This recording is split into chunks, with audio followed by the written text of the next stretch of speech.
Қайырлы күн, құрметті тыңдаушылар.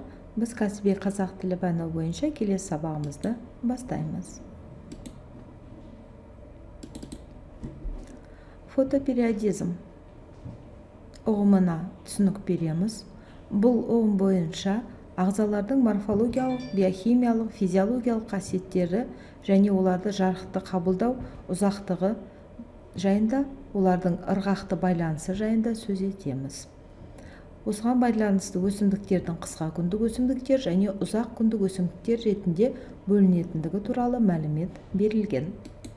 Мәтінді танысып болған соң, мәтінге сай тапсырмаларды орындаймыз. Бірінші тапсырма: мәтінге сай ұғымдардың сипатын анықтаңыз. Фотопериодизм.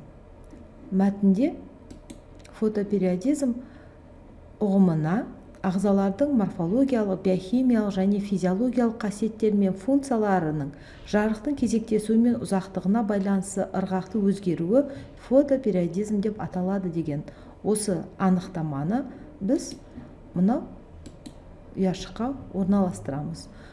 Одан соң биологиялық құбылыстар, қыстың жақындауы туралы белгі, күн ұзақтығы, метаболиттік процестер, өсімдіктердің қысқа күндік және ұзақ күндік болып бөліну ерекшеліктерінің барлығын жазып, одан соң өз біліміңізді тексеріңіз. Екінші тапсырма: бейне жазбамен танысып, ауызсу жайлы әңгімелеңіз.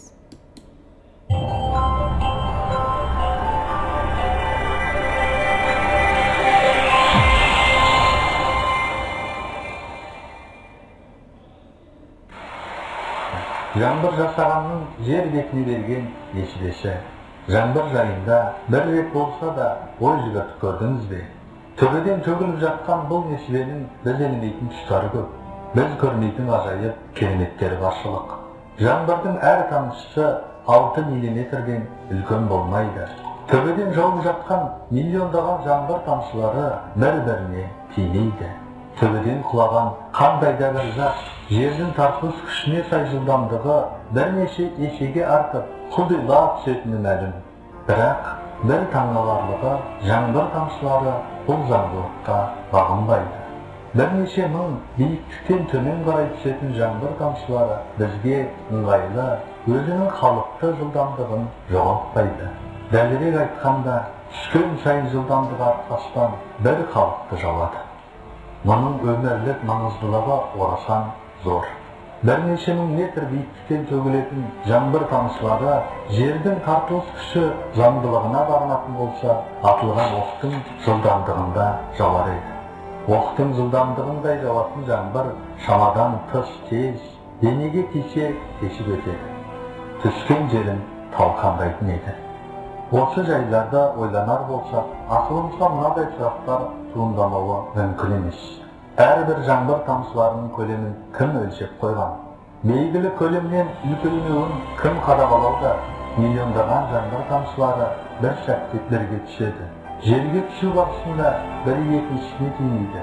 Бұларды осылай жаратқан шексіз құдірет иесі кім? Тартылыс күші заңдылығына сай мыңдаған метр биіктіктен табанша оғының жылдамдығымен түсуге мүмкіндік бермейтін мейірім иесі кім? Осындай ғажап даналықпен жерге жаудырып қойған жаратушы иеміз неткен мейірімді, неткен дана десеңізші.